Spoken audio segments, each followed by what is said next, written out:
Fala, nação rubro-negra! O Flamengo voltou do Mundial sem a taça, mas com muito mais do que derrota na bagagem.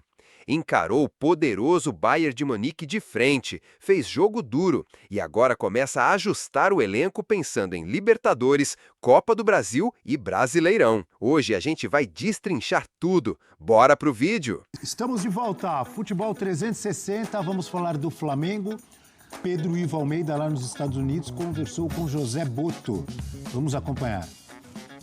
Um balanço positivo, pusemos à prova contra equipas de um patamar extremamente elevado e conseguimos competir.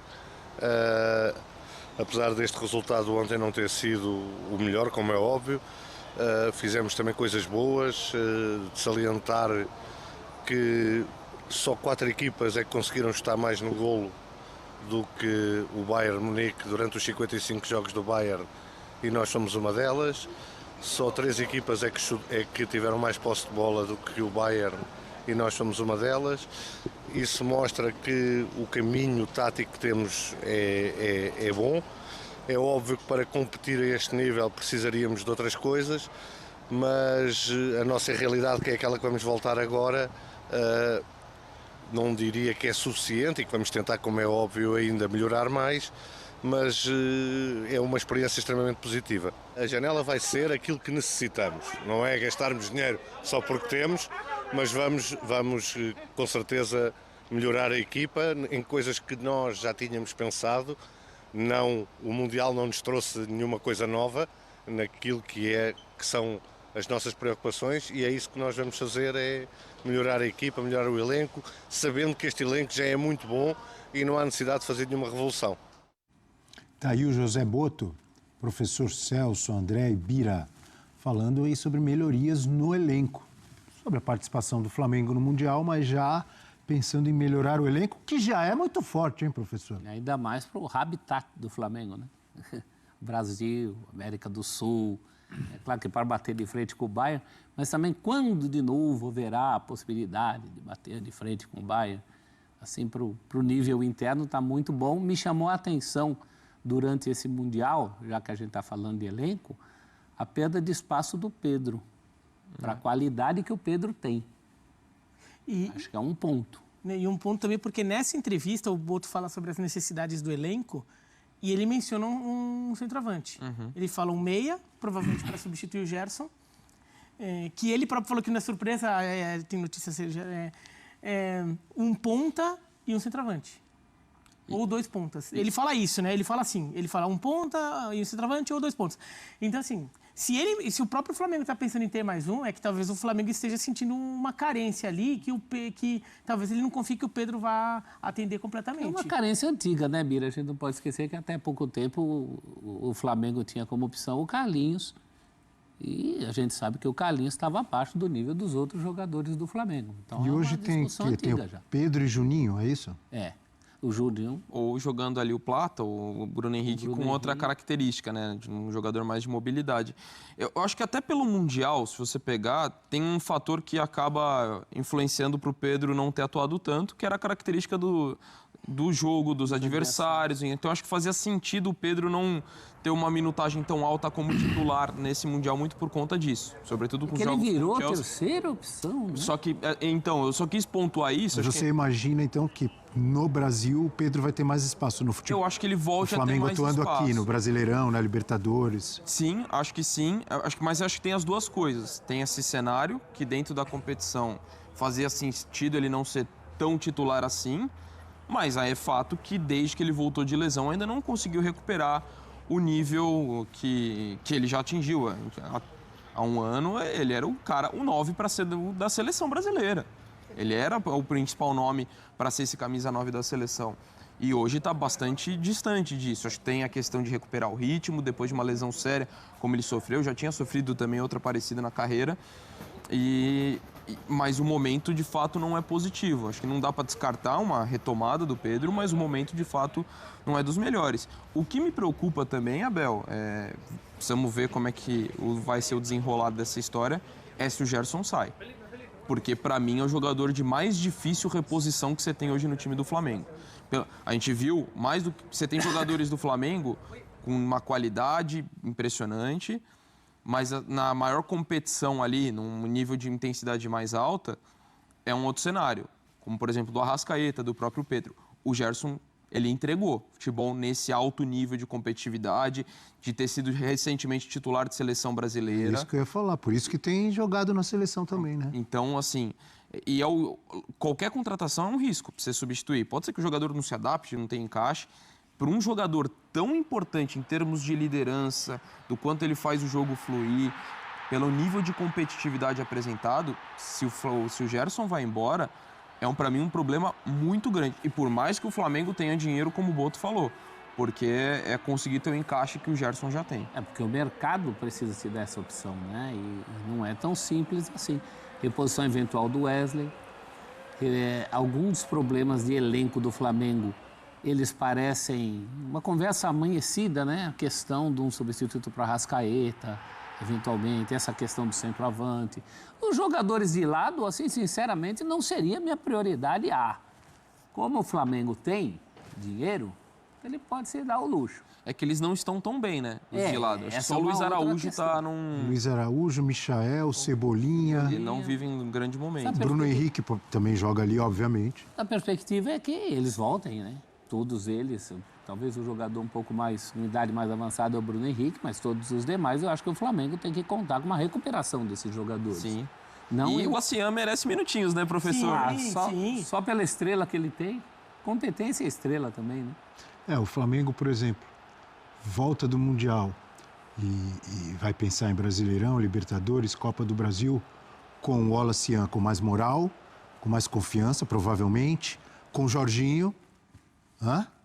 Jogou muito. Esse foi um acerto. Esse aí, Chegou bem, né? que ele não jogou aqui ainda, estreou no Flamengo, Chegou lá. mas já é um baita reforço pro meio Se campo. achasse um Jorginho para a posição e característica do Gerson, era o ideal. Mas vamos ver. Provavelmente isso que eles vão atrás, né? E o duro pulgar também, né? A fratura Pulgar tem é uma um lesão. grande problema. Né? Mas a gente está falando muito dos cenários por causa de eventual saída de Gerson, lesão do pulgar. Mas eu vejo como positiva a participação do Flamengo no Mundial.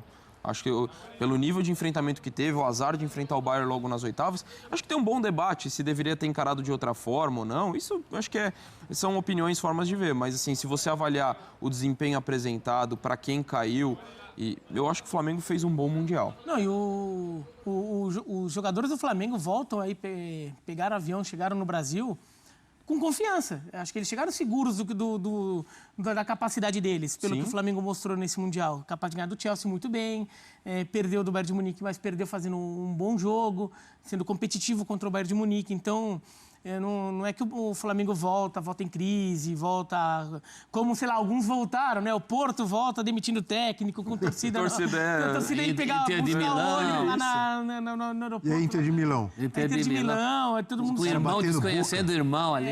Irmão desconhece o o Boca, irmão. da forma como O cai. Boca também, da forma como cai, né? Então, alguns voltaram em crise. O Flamengo não. Então, o Flamengo volta grandão ali para jogar Brasileiro, Copa do Brasil, Libertadores. É que fica a pontinha de frustração por causa daquilo a que o Flamengo sempre se propõe, né?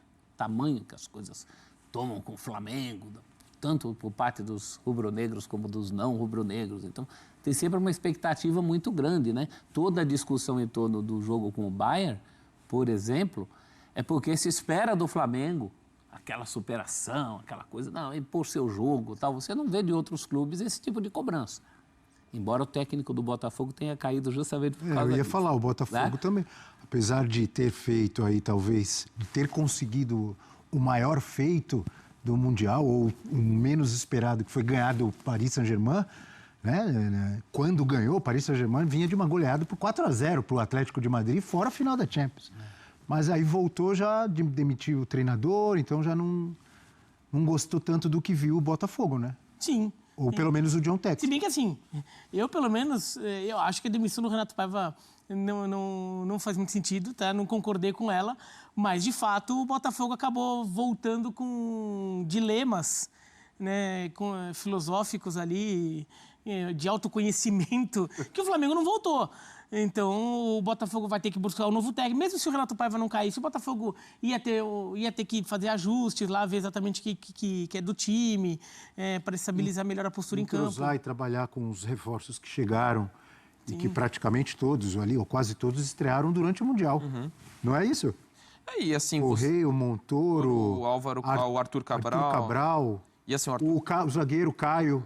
Também. Então, assim, ok, o Botafogo teve investimento, mas também era complicado você apostar tanto nesse investimento de jogadores que acabaram de chegar e estão se conhecendo. Então, assim, também...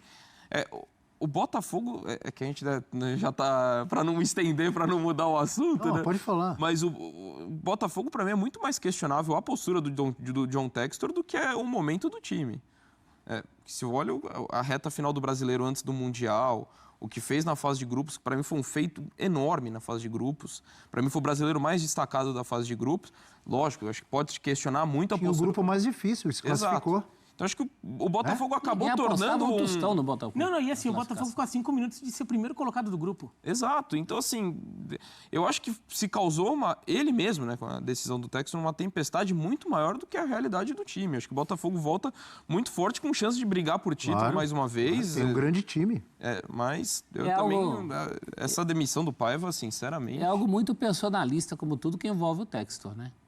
Isso tem a ver com o momento em que ele tira o pé do Lyon para se concentrar no Botafogo. Então, a questão de afirmação, do cheguei chegando. Acho que falei isso ontem. A gente não sabe internamente outras coisas que possam ter levado a isso, né? A gente não está convivendo lá. Mas, olhando de fora, me parece uma afirmação boba contra um técnico que, inclusive, foi ele que escolheu. Demorou muito para escolher. Tudo isso que o Donkey falou, mesmo, hein? Se botou meio time para estrear no Mundial, a culpa é do Textor, isso foi uma opção dele. Ele mesmo começou o ano depois dos outros, priorizando inclusive o Mundial. Então, foi tudo muito, muito maluco, né? Em função, de repente, de um jogo. Você pensar que um técnico que 2 semanas antes, ele cai numa noite de domingo, 2 segundas-feiras anteriores, ele estava ganhando do Paris Saint-Germain. Com as armas que tinha para jogar. E o Textor dando beijinho nele no meio da entrevista. Lembra disso? Como... Que loucura, né? Como diria o velho Otto Glória, que treinou também em Portugal, né? Que ele falava que o técnico passa de besta a bestial, de bestial a besta, em dias. E foi o que aconteceu, né? Com o Paiva. E aí você olha, por exemplo, o Flamengo, que tem a questão devia ter jogado de forma mais conservadora, tal e tudo mais... E, a meu ver, assim como o time do Flamengo, que tem um balanço positivo e que vem fortalecido, acho, para a sequência da temporada, apesar... Fortalecido, eu digo, enquanto conjunto, quanto futebol apresentado, porque tem essas dúvidas em relação à lesão do Pulgar, em relação à provável saída do Gerson. E o Felipe Luiz, para mim, também sai cada vez mais fortalecido. E, assim, não só pelas ideias de jogo que ele apresentou, mas, assim, achei... As entrevistas que ele deu antes, depois do jogo né? De uma lucidez, assim, é um cara que faz tão bem ao futebol, assim. Então, de um lado você vê o Paiva sendo demitido e o Flamengo sendo eliminado, eu vejo o Felipe Luiz ainda mais fortalecido e acho que, assim, não só pelo trabalho à beira do campo, mas pelo que ele fala, é sempre muito legal tê-lo. Ficou muito marcado o que ele fala na entrevista, né? De que perdeu para o time melhor, tal, mas ele fala isso assim que o jogo acaba. Ele bota o pé para fora do gramado e ele fala isso. Só tem uma coisa a dizer, nós perdemos para um time melhor, por todas as razões que a gente fala aqui. Um gigante europeu terá mais armas para ganhar um jogo e uma competição de um brasileiro, por tudo que a gente fala o tempo inteiro aqui. E meio que bateu no limite, né? Eu só discuto no calor do jogo, eu acho que qualquer coisa que está dando errado para você precisa ser mexida. Então, se você toma um gol com poucos minutos, toma 2 gols com 10 minutos, e você já errou mais saídas de bola, aquilo tem que ser consertado de algum jeito. Aquilo é uma sangria no teu jeito de jogar. Agora, o que vai fazer, não sei, senão eu estava lá sentado no lugar dele. Mas que alguma coisa deveria ter sido feita naquele momento, eu acho que sim. E só para responder, eu só não acho que o Flamengo sai de cabeça erguida por causa do Fluminense. Só por causa disso. porque aí você vê teu rival indo mais longe, quando você não tinha tanta... Você mais falava dos brasileiros, muito mais em cima do Flamengo e do Palmeiras, o Botafogo não por causa do grupo e o Fluminense por não estar no mesmo nível técnico dessas equipes, até de investimento. Então, assim, eu acho que o saldo é positivo, acho que o torcedor tem que olhar para a temporada. Olha, acho que o nosso time mostrou a capacidade técnica que tem, mas a partir do momento que teu rival tira a vice-campeã europeia, vai para as quartas de final... Eu acrescentaria o Palmeiras aí, né? Ah, também, porque se tornou um rival... Se tornou um rival nos últimos anos, né? É verdade. Eu pensei mais na rivalidade direta, claro, mas... o Fluminense tem a rivalidade histórica e local... Tem razão. Que não é inquestionável, mas o Palmeiras virou um rival também, né? Os dois ali nos últimos anos, né? Assim, eu até acho que em nível de diretoria, talvez eles vejam no dia a dia o Palmeiras como o maior rival. Não assim, perguntar quem é o maior rival do Flamengo. Claro, eles vão falar que é Vasco, que é Fluminense, sei lá. Sim. Mas assim, para o dirigente do Flamengo, quem ele vê como o rival, porque é desse que eu preciso ganhar, é o Palmeiras. Porque eu acho que é o time que compete com ele, é o time que realmente desafia, é o time que desafia a hegemonia que o Flamengo já poderia ter estabelecido no futebol brasileiro. Talvez não tenha estabelecido por causa da presença do Palmeiras. O Flamengo teria conquistado 3 das últimas 6 Libertadores, por exemplo, se não fosse o Palmeiras ter ganhado dele numa das finais. Então, acho que o Flamengo mede muito o Palmeiras ali e vice-versa, tá? Claro, e o Palmeiras, claro. pergunta ao Palmeiras, qual é o maior rival do Corinthians? Qual é o maior rival do Palmeiras? Vai perguntar, vai ser o Corinthians, São Paulo. Mas a diretoria do Palmeiras... Quem é o rival do meu mandato, né? Da minha administração. Exato, vê assim, porque no final das contas, o Corinthians e o São Paulo estão degraus abaixo hoje. Então, o Palmeiras tem que se medir com o Flamengo. É desse cara que eu preciso estar melhor para ganhar, porque daí sim eu vou estar melhor. Então, o Palmeiras ter passado, no final das contas, não ajuda. Ainda que, assim, a tabela do Flamengo foi muito cruel. Muito cruel. E o Flamengo dá um azar danado daquele jogo do Benfica ganhar do Bayern de Munique. O saldo do Flamengo no Mundial de Clubes é mais positivo do que negativo. Sim, a eliminação nas oitavas frustra, ainda mais ao ver rivais avançando. Mas a forma como o time competiu diante de um dos gigantes da Europa, a postura tática, a entrega dos jogadores e a evolução clara sob o comando de Felipe Luiz mostram um Flamengo mais maduro, consciente e pronto para disputar tudo em alto nível em 2025. Se há ajustes a fazer, como no ataque e no meio-campo, com possíveis saídas e carências, eles já estão mapeados e a diretoria parece atenta. O desafio agora é usar essa experiência como combustível e reforçar de forma cirúrgica, sem revolução, mas com inteligência. O Flamengo não volta do Mundial menor, volta ainda mais respeitado e com sede de conquistas. E aí, nação, o que você achou da campanha do Flamengo no Mundial? Concorda que o time volta fortalecido? Acha que Pedro e Gerson ainda têm espaço nesse elenco? Comenta aqui embaixo, deixa aquele like, se inscreve no canal Otto Patamar e ativa o sininho para não perder nenhuma resenha rubro-negra como essa. Tamo junto! E esse ano ainda promete muito. Vambora, Mengão!